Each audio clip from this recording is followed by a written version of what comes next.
Hello, bienvenue sur C0. Et si on profitait évidemment de ce correctif qui est quand même assez important au niveau des crypto-monnaies pour se dire quelles sont les cryptos peut-être les plus intéressantes à recharger ou à rentrer dedans si on n'est pas dedans. Si évidemment tu n'es plus potentiellement en gain sur ces crypto-monnaies évidemment en termes d'investissement. Mais ça on va regarder tout ça ensemble. Mais je pense qu'il y a des petits trucs intéressants à faire avec ce correctif actuel. Et ça serait dommage finalement de louper l'occasion d'aller chercher des cryptos qui pourraient être finalement très intéressantes en termes d'investissement. Eh ben, si ça t'intéresse, et j'espère évidemment que ce sujet t'intéresse, eh ben, ce que je te propose tout simplement, c'est qu'on y aille. Let's go!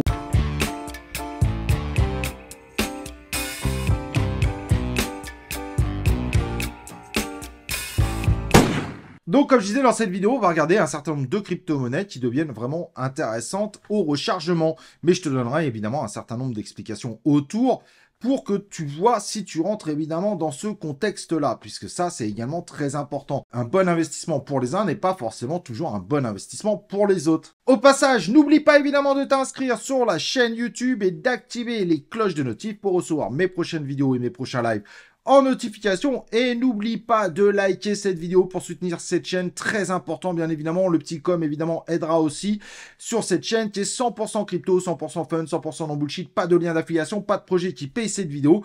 Contrairement à 95% des chaînes YouTube qui te présentent que des projets qui, comme par hasard, sont disponibles sur leur lien d'affiliation, ici, on est 100% dans l'objectivité. Notre ami Bitcoin, qui se prend une claque phénoménale depuis hier, on va pas se mentir, est redescendu actuellement dans les 66 000 et correctif potentiellement pas forcément terminé. Mais possibilité de rebond, on verra ça. Et du côté de la crypto, on va pas se mentir, c'est pas beaucoup mieux puisque depuis une journée, à part le TAO, le ZBU et le Core qui reste à plus 20%, peut-être du côté du Maker, toute petite hausse du côté du Maker, tout le reste est bien rouge et ça commence à confirmer évidemment sur un plus long terme puisque sur une semaine, on est bien rouge également. Et donc, une des crypto-monnaies qui a pris quand même une belle cartouche, c'est Arbitrum. Et vous savez pourquoi, hein, tout simplement parce que Arbitrum, comme vous voyez là, qui est surligné ici, que je bouge un petit peu, il y a eu une libération de token ultra violente sur ce token, puisque ça a quasiment pas loin de doubler son market cap. Et donc, il y a eu correctif assez sévère du côté d'Arbitrum, moins 27% sur un mois, et qui semble vraiment repartir en baisse. Mais finalement, on va peut-être bientôt rentrer dans une zone intéressante. Le problème du token Arbitrum, en revanche, qu'il ne faut pas oublier, c'est un token de gouvernance. Il n'est pas utilisé pour payer les frais de gaz. C'est une particularité. C'est un token de gouvernance, mais qui va suivre évidemment la hype du côté d'Arbitrum. Actuellement, Arbitrum, c'est le numéro 1 de la DeFi. Donc ça, il faut évidemment pas l'oublier. Et qui semble avoir de plus grosses hausses du coup, et qui a bénéficié quand même d'une TVL qui augmente un peu plus vite que les autres, comme le numéro 2 qui est Optimisme. Et ceci se vérifie potentiellement sur les volumes, bien que les volumes soient en baisse du côté d'Arbitrum, puisque celui qui veut le rattraper s'appelle Base, et ça, il va falloir le surveiller sincèrement, puisque Base a réussi en une semaine à atteindre les mêmes volumes qu'Arbitrum. Et ça, par contre, c'est quand même très très important de bien le souligner. Donc, il faudra regarder évidemment des investissements sur Base, pas le token. Base ne propose pas de token, mais en termes de token proposés sur la blockchain Base. Donc, en effet, pour le moment, la configuration reste évidemment plutôt baissière avec un Arbitrum qui baisse malgré sa TVL qui a quand même fait des bons de base. Mais vu les baisses que fait Arbitrum, moi, j'aurais tendance à surveiller de très près, à mettre une stratégie puisqu'un rebond pourrait être envisagé très prochainement. Et on va regarder du coup du côté de la libération des tokens. Dans 14 jours, il y a une libération, mais beaucoup plus petite, puisque c'est 3,4% de la supply qui va être ajoutée. Sur le coup, on ne devrait pas avoir d'impact réel. Oui, ça fera un peu plus de pression vendeuse si le marché continue de baisser, mais ça devrait être relativement viable. Donc, on se retrouve dans une configuration finalement quand même plus intéressante. Il a bien subi la baisse qu'on attendait, et ben maintenant, il va y avoir des points d'entrée intéressants du côté d'Arbitrum malgré tout.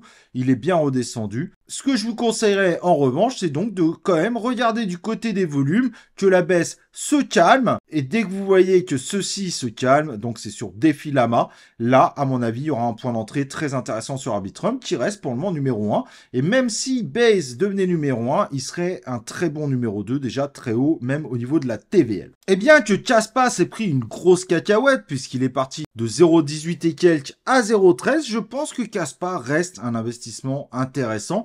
Pour ceux qui cherchent des investissements dans le top 100, je pense que Kaspa a aussi des arguments puisqu'il arrive dans une zone plutôt intéressante. Ça peut baisser encore un peu, mais il commence à rentrer dans des zones intéressantes de rebond. On a l'impression qu'un triangle de compression est en train de se dessiner qui aurait plutôt l'effet positif sur le coup en termes de proba. La fin de journée va être très importante pour tenter évidemment de casser ce triangle de compression, mais il y a quelque chose qui est en train de se préparer. Kaspa pourrait repartir à la hausse après une très belle baisse. Et évidemment, l'avantage de Kaspa, c'est que du côté de Pyrrhine, les smart contracts sont en train de sortir. Évidemment, ça va aider du côté du développement de Kaspa qui a l'intention de les intégrer dans le futur. Et ça aura évidemment une valeur très importante pour la blockchain Kaspa qui pourrait enfin venir dans la guerre des prochaines DeFi. Donc pour moi, Kaspa peut rentrer actuellement dans une zone intéressante. Évidemment, sur tous ces projets, on ne fait pas all-in. Et l'avantage qu'on a aussi, c'est que finalement, 81% des tokens sont en circulation. Donc, en termes d'inflation possible, bah, ça restera évidemment très limité pour la suite. Il est en train tout simplement de consolider sa place actuelle. Attention, peut-être un rebond très prochainement. Pour moi, Akash Network, il va falloir s'en méfier. Il est à moins 25%. On est dans le Dépine. Le Dépinaï est tout simplement la narrative la plus attendue pour 2024-2025. Là, si vous voulez commencer à rentrer sur Akash Network, que vous n'étiez pas rentré, vous avez quand même un beau boulevard.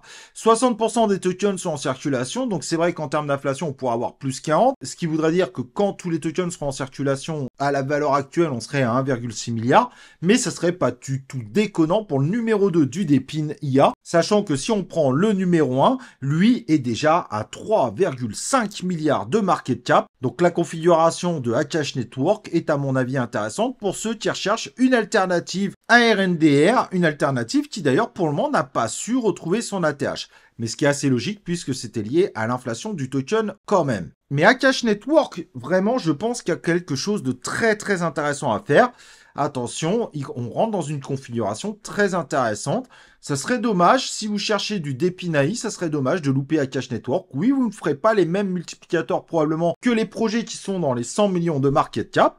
Mais si vous voulez un peu plus de solidité, c'est vrai qu'Akash Network, vous avez l'avantage qui montre un peu plus de solidité. Donc ça va dépendre évidemment du type d'investisseur que vous êtes. Si vous en recherchez d'autres avec des plus petits market cap, n'hésitez pas sur la chaîne à aller sur vidéo et aller chercher notre ancienne vidéo sur le Dépinia. On en a présenté quelques-uns entre temps, mais déjà celle-là te donne une petite liste. Voilà, une vidéo que j'avais fait il y a plus d'un mois, top 10 crypto Dépinia, n'hésite pas. Et vu l'énorme baisse de WorldCoin, j'aurais tendance aussi à me dire, et pourquoi pas WorldCoin? WorldCoin qui fait partie des rares projets assez seul dans son domaine, avec la certification de wallet par votre Iris, mais je trouve ce projet extrêmement intéressant et qui est lié évidemment à OpenAI, puisque c'est la création du créateur d'OpenAI, donc qui pourrait énormément bénéficier évidemment d'OpenAI. Et ça, je m'en méfierais énormément. Pour moi, il fait partie des rares projets qui ne sont pas dans l'intelligence artificielle et qui pourtant ont la capacité de faire des chiffres tels que l'intelligence artificielle. Alors beaucoup me diront, mais il n'y a que 1,7% des tokens en circulation, mais je vous rassure là-dessus, la tokenomics est particulière. Ceci est lié évidemment au nombre de gens qui vont se faire scanner la rétine. Évidemment, tout le monde ne le fera pas, donc voir ce token arriver à 100% de tokens en circulation est presque impossible. Après, est-ce qu'à l'avenir, il faudra le garder? Ça, ce sera une autre question, mais il y a de possibilités de faire des scores intéressants sur le WorldCoin, mais il faudra évidemment faire attention.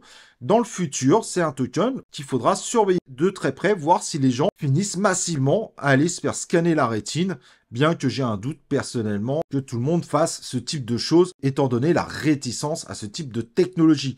Donc il fait que même si le nombre de tokens en circulation peut paraître bas, en réalité, dans les faits, il est beaucoup plus haut qu'un certain nombre de tokens. Et donc, si les marchés remontent, WorldCoin a une possibilité de refaire un très joli rebond. Évidemment, à surveiller sur le temps, parce que c'est un token qui pourrait devenir dangereux s'il devient ultra populaire au scannage de rétine. Mais à mon avis, on a quelques années devant nous avant que ça arrive d'avoir tout le monde qui court sur les machines de WorldCoin pour pouvoir avoir quelques tokens pour se faire scanner la rétine. Je suis assez confiant là-dessus. C'est un des rares projets qui a si peu de supply où je suis assez rassuré par le concept de comment la supply se libère. Bien que Phantom ait été boudé pendant pas mal de temps, là il y a un correctif, mais on sent qu'en ce moment il y a des actualités qui pourraient permettre au Phantom de rebondir assez vite. Donc il va falloir s'en méfier. Là c'est clair qu'on n'est pas sur une zone de rebond, mais elle va arriver bientôt. Mais attention à Phantom puisqu'il y a des actualités de meilleures performances. La blockchain commence à remontrer de l'intérêt au sein des communautés. Elle pourrait finalement surprendre du fait d'avoir bien baissé qu'elle est top 50, mais elle pourrait finalement essayer de remonter dans le top 30, voire le top 20. Alors évidemment, c'est pas sur ce type de projet que vous allez miser du x100, mais on sent un regain d'intérêt autour de Phantom, de cette blockchain, qui est une des plus rapides du marché au passage, puisqu'elle fait plusieurs centaines de milliers de transactions par seconde, et qu'a priori, les nouvelles actualités, c'est qu'ils sont en train d'améliorer la performance de cette blockchain.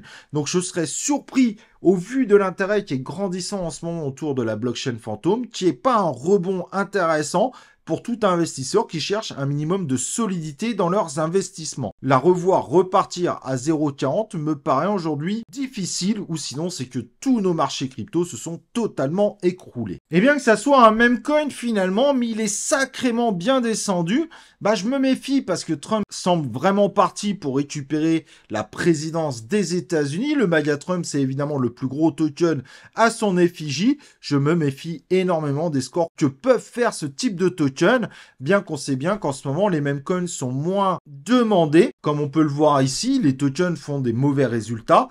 Mais finalement, le MAGA Trump pourrait surprendre. Alors, c'est vraiment un coup de poker. On est sur du même coin. C'est extrêmement risqué. Mais je me dis qu'il est capable de nous faire des coups d'éclat. Et que forcément, si Trump nous fait des coups d'éclat, le MAGA Trump aurait un potentiel de refaire des beaux rebonds. En plus, si nos mêmes coins finissent par remonter, il en bénéficierait également. En tout cas, moi, je n'ignorerais pas sa grosse baisse. Parce que là, on parle d'une grosse baisse. Il a plus que divisé par 2. Pourrait finalement être très intéressant. Évidemment, ne rentrez pas de all-in, vous êtes quand même sur des mêmes coins. Le risque est quand même très élevé, mais les gains potentiels sont beaucoup plus importants que sur le coup que sur les tokens qu'on a vus précédemment. LAI a connu une hausse de dingue, il nous a fait un x8 extrêmement rapidement comme tu peux le voir là.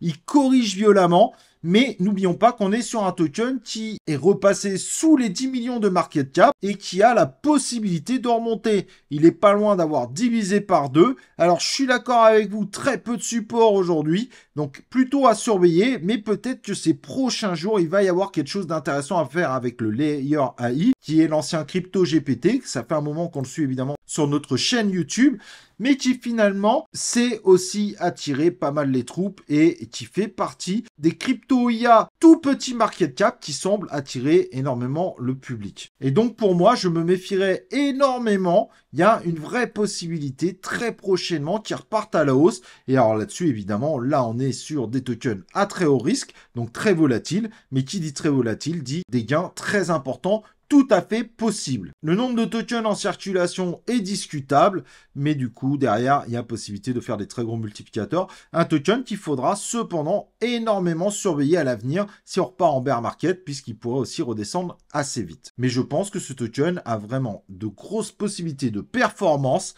C'est pour ça que je vous présente ce 7e token. Voilà, j'espère évidemment que ces 7 cryptos t'auront intéressé et je t'ai expliqué pourquoi je pense qu'actuellement, ça peut être les investissements les plus intéressants qu'on a avec des tokens, voilà, du top 100 et des tokens qui sortent du top 100, mais qui sont des tokens extrêmement intéressants. Il y en a d'autres, bien évidemment, mais je trouvais que ces 7-là méritaient aujourd'hui, au moment de ce correctif, qu'on suive de plus près ce type de projet. Évidemment, il y aura d'autres investissements très intéressants. N'hésite pas d'ailleurs à les proposer en commentaire. Ça pourra donner des pistes aussi aux gens qui regardent cette vidéo. Merci à tous. N'oublie pas de liker cette vidéo avant de partir. Et nous, on se retrouve comme d'habitude pour une prochaine vidéo ou un prochain live de C0.